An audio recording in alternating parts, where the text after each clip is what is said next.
Good afternoon and welcome to Tina de Leon. And I'm Jimena Fraga.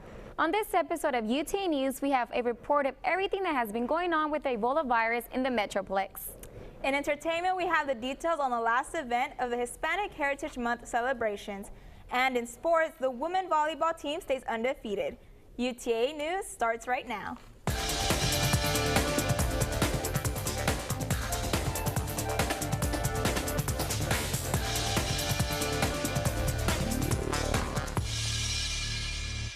The second patient diagnosed with Ebola was transferred from Dallas to Maryland last week, and media coverage has caused panic among people who don't understand this virus. In the past few weeks, you've probably heard a lot about Ebola, but some of it may be false.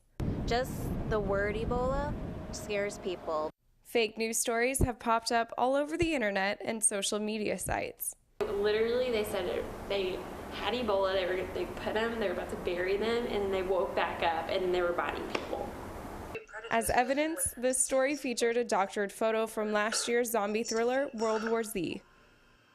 There were also claims of numerous Ebola cases, but at this time, the Center for Disease Control has only confirmed 3. The fact that people are believing in them and then, sharing it with everyone is just ridiculous, and it's just putting out false information.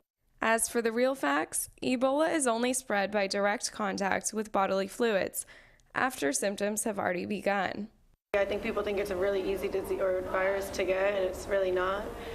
So maybe just educating people about what exactly it is, how you could get it, and stop telling people that no one's ever going to get it in the U.S. because it's happening. This past month, the first patient diagnosed in the U.S. was treated at Presbyterian Hospital in Dallas, where some nursing students have clinicals. You have to be more aware that you need to protect yourself, because not only are you protecting yourself, you're also protecting other people that you're interacting with once you leave the hospital. For UTA News, I'm Reagan Cardwell. To keep up with the latest information about Ebola and to avoid misleading information, ignore social media news and visit the CDC website. Have you realized a drop on gas prices lately? If you haven't, your pocket sure has. Students find themselves with some extra money in their pockets lately due to the gas prices dropping significantly. The gasoline demand and prices generally fall in September through the end of the year as people drive less and refineries can produce less expensive winter blend gasoline. Pi Sigma Alpha hosted a town hall meeting with Senator Kelly Hancock here at UTA. The UTA community met with Senator Kelly Hancock in the Bluebonnet Room Tuesday, October 14th, asking questions regarding issues they care about. Very interested to know what your priorities are for the next legislative agenda. Hancock is representing District 9 as he runs for Texas State Senate against Democrat Pete Martinez. So we just try to be very transparent and let people see who we are as individuals. He started off with the most recent update he had on Ebola. Keeping watch on 125 different individuals at this point. The dynamics keep changing, and so I'll never be an expert on it, and it's hard to know right now who the experts really are on it as we see things shifting constantly. But what I can do is provide my constituents the most recent information, and that's what we're trying to do at this point. Then he quickly transitioned to asking everyone what they had questions about. People's main interests were in topics like education, transportation funding, retirement, and equal pay. He let Texans know, as far as jobs were concerned, they had nothing to worry pretty about. much dominated the job growth in the U.S. Over the last 10 years, and we want to make sure that we maintain a position of competitiveness. UTA News, Nadalthia. Hancock will be meeting with constituents throughout the district. All of the Greek fraternities and sororities on campus joined together on Wednesday to support Breast Cancer Awareness Month at the Delta Sigma Theta Pink Out Stroll-Off.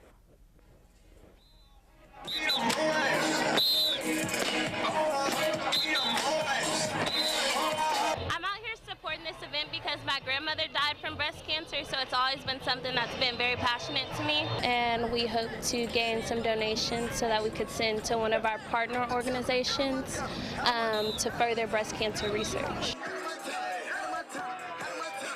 The pro-life group. All of the funds collected from that event will be donated to Sister Network, Inc. The Fine Arts building was evacuated on Thursday afternoon. The fire alarm interrupted classes and had students outside with their professors.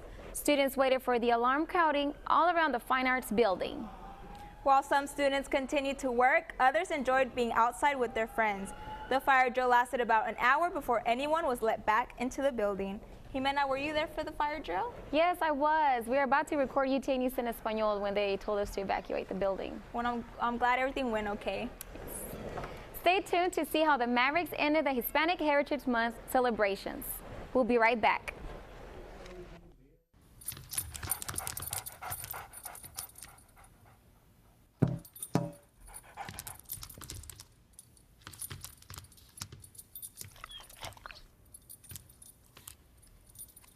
There's a shelter pet who wants to meet you. Meet one today. Visit theshelterpetproject.org. Adopt.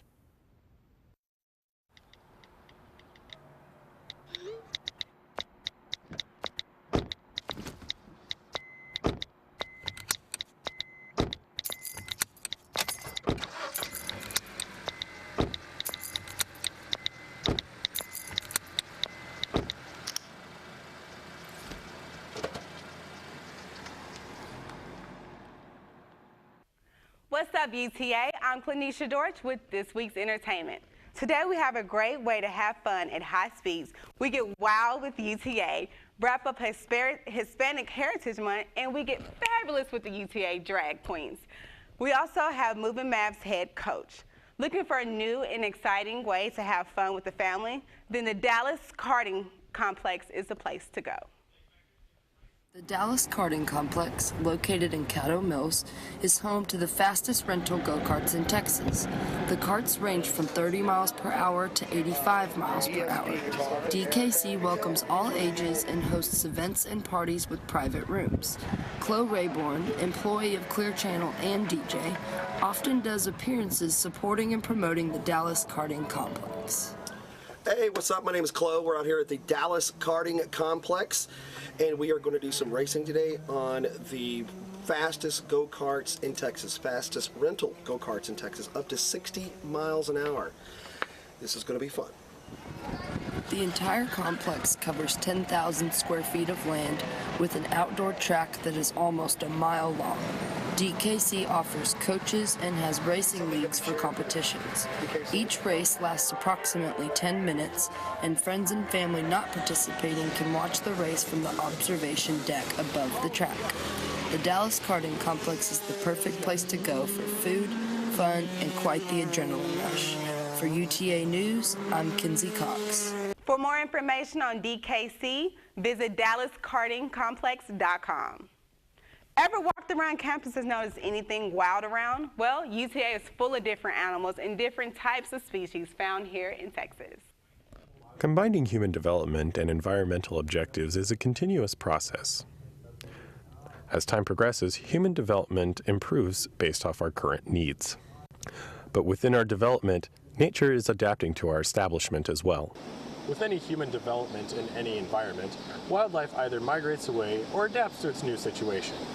From household pets to wildlife, the campus is full of animals. They're actually really friendly. I see them just go around and walking around the little park areas that we have around here, and they don't really, they're not like other wildlife that just, run away whenever you go at them. They just, you can almost hold your hand out to them and they'll come right to it. They're more adapt to people, so they don't run away. They get pretty close, but whereas the squirrels in my house won't get anywhere close, they'll run away. With winter on the way, hibernation is an important key factor of some wildlife as they scavenge for food.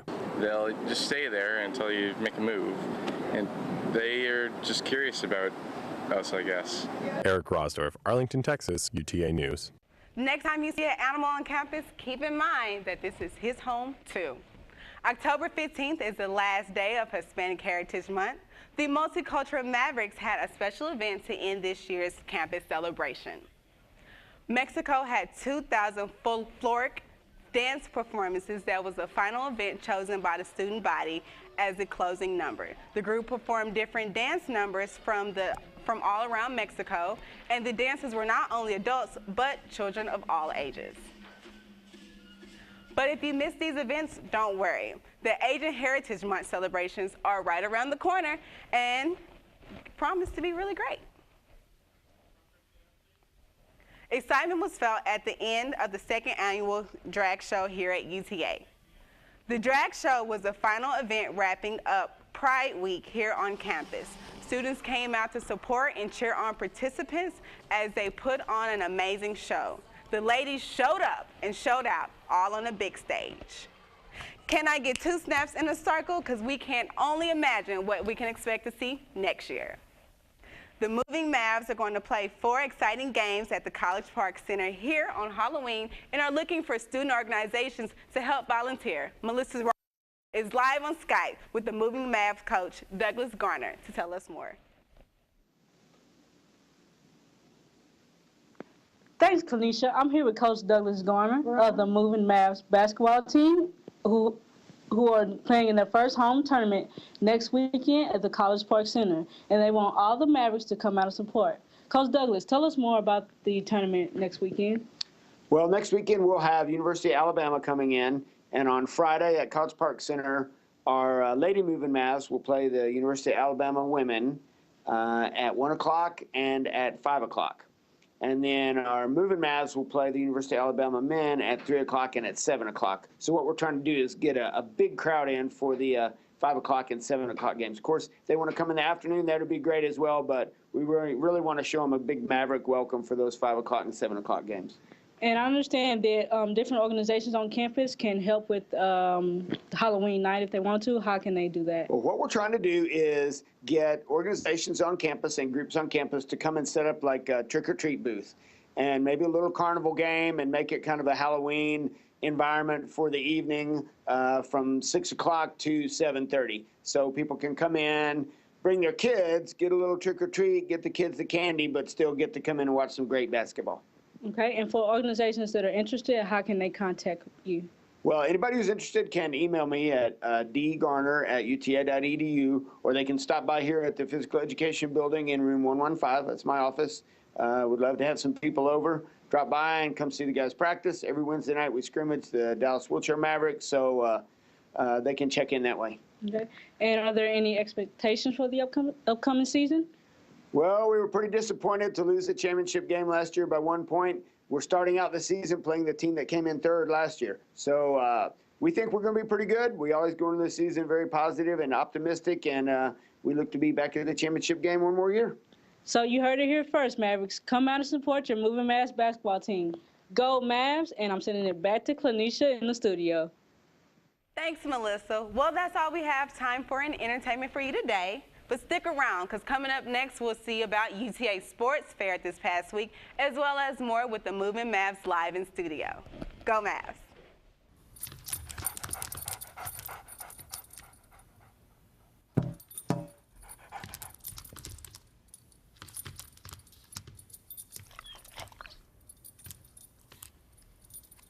There's a shelter pet who wants to meet you. Meet one today. Visit theshelterpetproject.org. Adopt.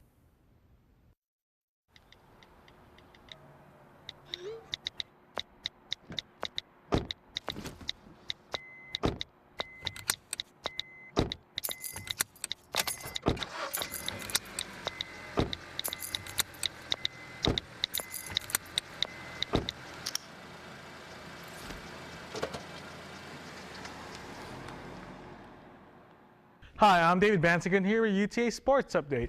Today we will take a look at a student who has created a petition to bring football back to UTA, how UTA fared against UNT in ice hockey, and also the women's volleyball hot streak. But first, we take a look at UTA sports from an international perspective. It's common that universities recruit international athletes for both the students' benefit as well as the university. From the 3,000 international students who study in the University of Texas at Arlington, 39 of them are athletes who have arrived with scholarships. I would say that 90% of the players come with athletic scholarships and a small percentage with academics. Foreign players bring many benefits to the university. In general, they are very good students and take advantage of the opportunity offered to them. It cannot be. It is very complicated to combine both things, to play basketball at a higher level and get a degree. So I started to work to come here. It was very difficult for Jorge to leave his family when he moved to this country. It's very difficult to leave the place you have lived all of your life.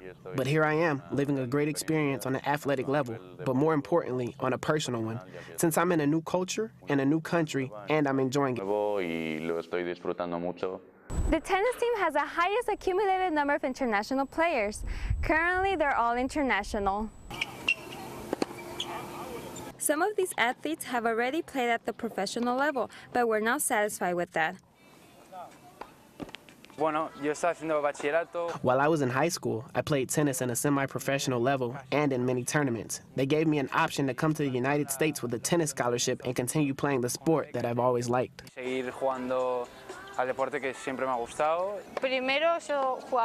used to play professional and I never thought I would come study to the United States. But one year I decided not to play professional tennis. Rosie Ramirez, UTA News.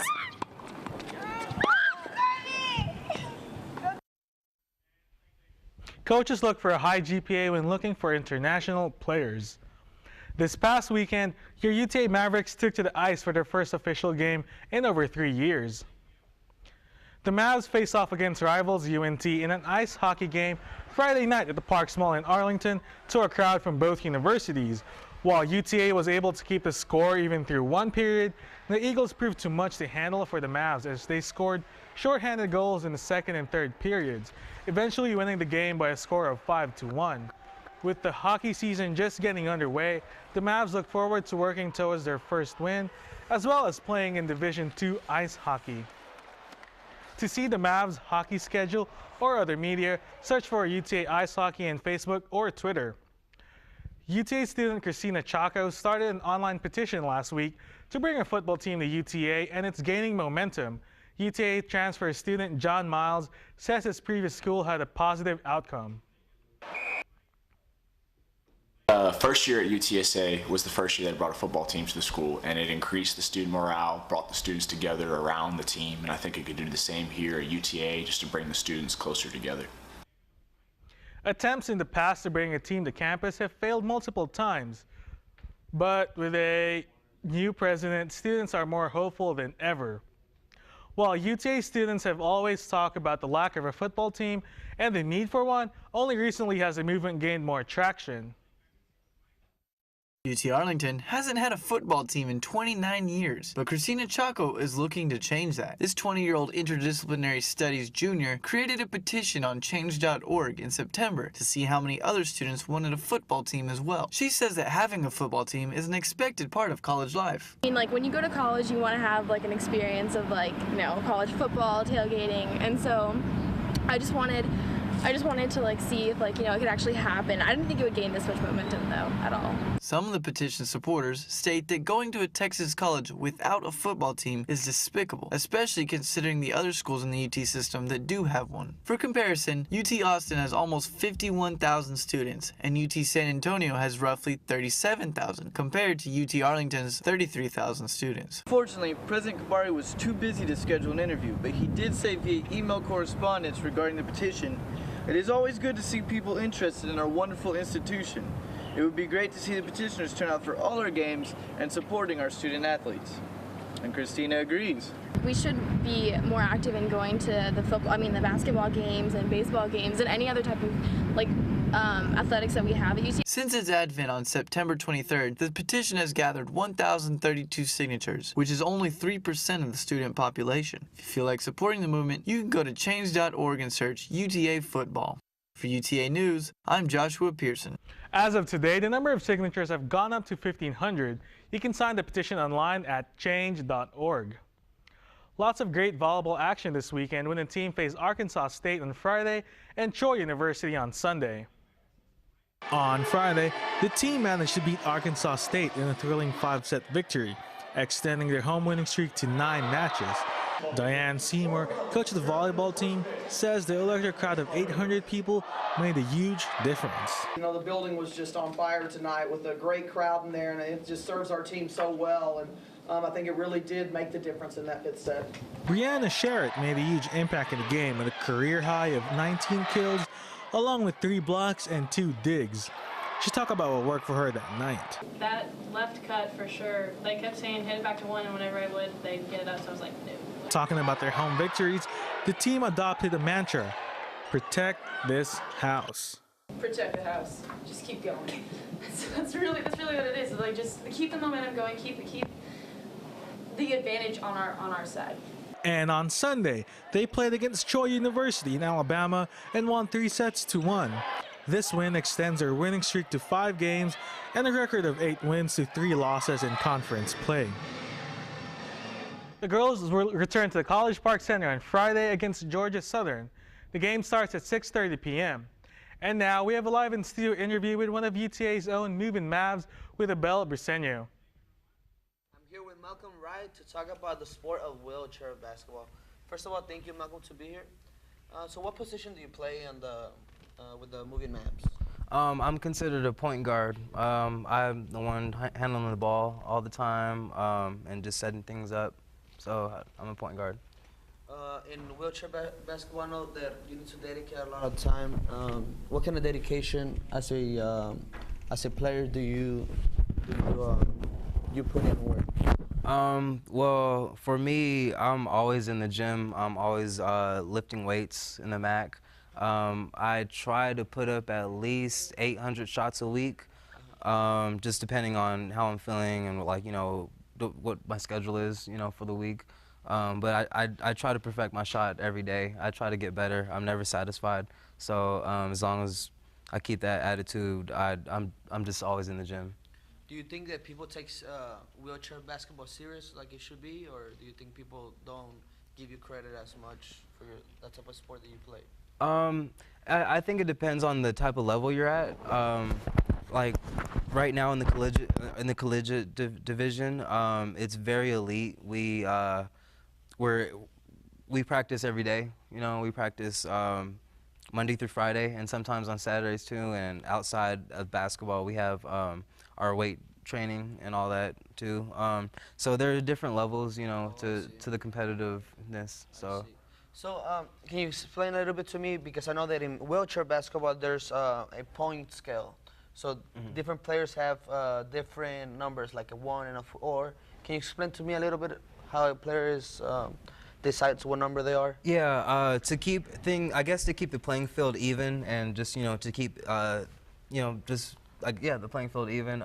What there's a point scale. You can have 14 points on the floor, and depending on your disability and your ability, you are assigned a number. You're either a 1, a 2, a 3, and a 4. The main differences is a class 1 is disabled, has a pretty high disability, and not too much function, as opposed to a 4. So are you a 2, right? I'm a 2. I'm a 2. Okay, so nice. I'm not a high disability, but I have some function in my hips, and I have most of my abs, but I can't walk. A class 4 can usually walk, and a class 3 has a little bit of function. Oh, okay, I see. Yeah. I see. So it all just kind of keeps everything even, and just so there's no unfair advantage. Oh, nice. Well, is there something else you want to tell to the Mavs to come support you guys or something like that? Just come out and support us. We're gonna give it our all. Come watch us win. Come cheer us on to a victory, and because that's what we need. That's what we're here for.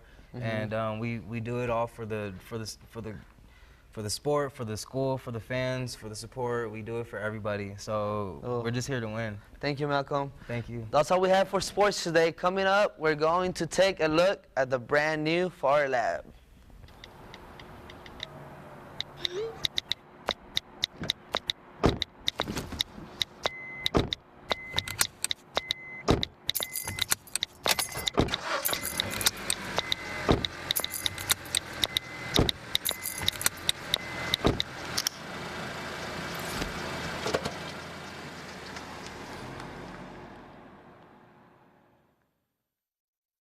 Back to UTA News.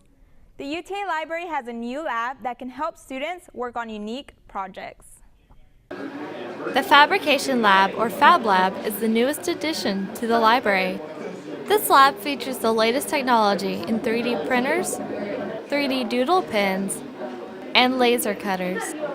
The only payment required is for the materials.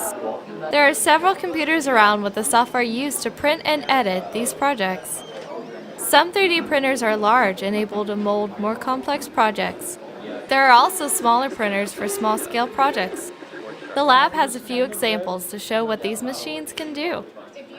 There is even a hashtag to share what everyone has created. It all looks a little overwhelming, but the software is actually easy to use. You can literally go to the SketchUp website and download it, and then in 4 clicks you can have a model. The library plans on expanding the lab in the future. Now we're in about 2,000 square feet of space. Next summer we're going to expand to include about 8,000 square feet. And it's been wonderful to watch the development of it all the way up to now where we're going to be at, where we have it fully available. Jessica Stroud, UTA News. The Fab Lab is open to students, staff, and faculty. The hours of operation are weekdays from 8 in the morning until midnight. Walking on campus at UT Arlington can be time-consuming for UTA students. To make life easier, UTA offers 5-route campus shuttle service from 7:30 a.m. to 5 p.m. Monday through Friday. Shuttle bus locations include the MAC, the Maverick Stadium, and campus apartments with a 15-minute wait. Parking and transportation officials hope the shuttle service not only helps reduce campus traffic, but drives students to success. The reason I like riding the bus is because we have a stop right next to where I live at the Heights on Pecan, and since all my classes are in the Fine Arts building on the other side of campus, I like being able to catch the bus and take me over there instead of having to do the walk every morning, especially when I have an 8 a.m. class. For more information on shuttle locations and pickup schedules, visit the J.D. Wetzel building or send an email to shuttles@uta.edu. Last week, the Pro-Life Mavericks group was a hit on campus when they handed out free cupcakes to everyone to celebrate life. Reporter Morgan Fursick has the story. The Pro-Life group may be newer on campus, but they are already making a name for themselves here at UTA. The group began last semester when they created a memorial for the unborn in the middle of campus, which created some controversy. The group set up 3,500 crosses to represent the number of lives lost to abortion each day. So a lot of people saw that. We got mixed responses. We were out here and we got to have a lot of good conversations with people. And that was one of our big events of last semester. The main purpose of this display was to show students how many lives are lost and to encourage conversation on both sides of the issue. This semester, Pro-Life Mavericks began another annual event called Cupcakes for Life. Members of the group handed out cupcakes to everyone on campus to celebrate life. Well, we're wanting to point out the fact that people are alive before they're born, and we want to celebrate the lives of individuals before they're born. The Pro-Life Mavericks also volunteer at Arlington Resale, who directly supports Arlington Pregnancy Center. The group is also starting a fund to help UTA students who are also young mothers. For more information, check out the Pro-Life Mavericks on Facebook. For UTA News, I'm Morgan Fursick. The Pro-Life Mavericks meet every Thursday in the University Center at 5 o'clock. Mission Arlington is a non-profit organization that is giving the opportunity for UTA students to donate their time and their knowledge to people with less fortunate people. The nonprofit organization offers food, clothing, toys, and healthcare services for the people who are in need. Mission Arlington works flexibly with the student schedule and allows them to donate their time according to their availabilities. Mission Arlington is looking forward to having more students joining their cause and giving back to the community. And to wrap up today's show, many students are trying to get ready because graduation is only a few months away. Park Center has been home to graduation since its opening in February of 2012. Alita Duran, Administrative Advisor for the College of Liberal Arts, discusses graduation in recent years. We used to have 3 commencement ceremonies. We also had one in the summer, and due to the size of the college, we used to have 2 2 different ceremonies for each time frame. We'd have to divide the college. But now we just have one in the fall and one in the spring. For all students still needing to pick up their cap and gown or want to purchase invitations or even frames for diplomas, UTA's bookstore is the perfect spot. While College Park Center may seem quiet now, come mid-December, many students will walk across that stage, including one, senior and kinesiology major, Gerald Solis. I'm originally in Orlando, Florida. Decided to transfer out to Texas for something new, change of pace for college, and I still got family out here, so it was still kind of like being home. While he has enjoyed his time here at UTA, he expresses his excitement on graduating. You know, it's a little less than 2 months away. I bought my cap and gown yesterday, so now I know it's real. More than anything, I'm just proud for them because I know how hard it can be. Yeah, if it was easy, everybody would have a college degree. For UTA News, I'm Heidi Everly. Good luck to all our graduating seniors. Christina, aren't you graduating in December? Yes, I am. Are you ready? Well, it's a kind of a bittersweet feeling. You know, I'm excited to move on, but I'm also sad in leaving my classmates and professors. What would you say to your professor? Any words would you like to tell them? Well, thank you for everything. You know, all my hard work hopefully pays off, and all the professors' hard work in educating everyone. Well, Christina, good luck. Thank you. All right, that's all we have for you today here on UTA News. Don't forget to check us every week with your latest news, sports, and entertainment. Remember to follow us on Facebook and Twitter, where you can find us at UTA News. My name is Cristina De Leon. And I'm Jimena Fraga. We'll see you next week.